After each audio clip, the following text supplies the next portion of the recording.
Good afternoon, everyone. Welcome to YouTube.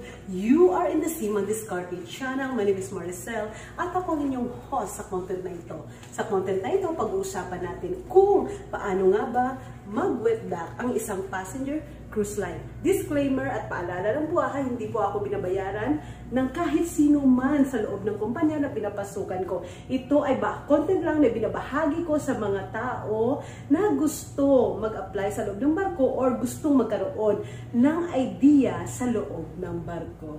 Okay, so enjoy watching! Oh no, work again?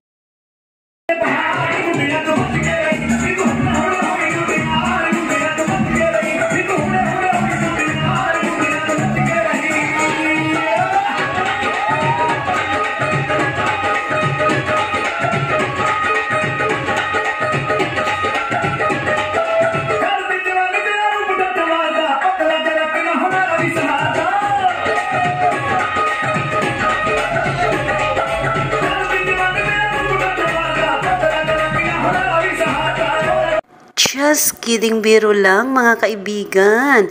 Eto nga, mag-wet dock na kami. So sinimula namin sa paglagay ng carpet protector. Oops, may dumaan. Shout out sa aking mabait na amo. Hindi ko nasasabihin kung sino siya.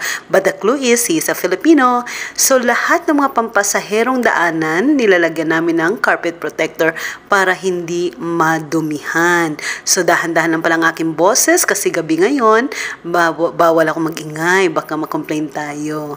Okay, so but even the crew area nilalagyan din namin ng mga carpet protector para hindi madumihan ng mga carpet. At saka ilang araw lang naman, 'di ba? So but even yung mga lamesa, mga upuan nilalagyan namin ng mga white linen at saka mga cover para hindi siya malikabukan, madumihan. Ayan, kung nakikita nyo, no, yung mga upuan, may mga cover, may mga plastic. Ito pala mga kaibigan yung lobby.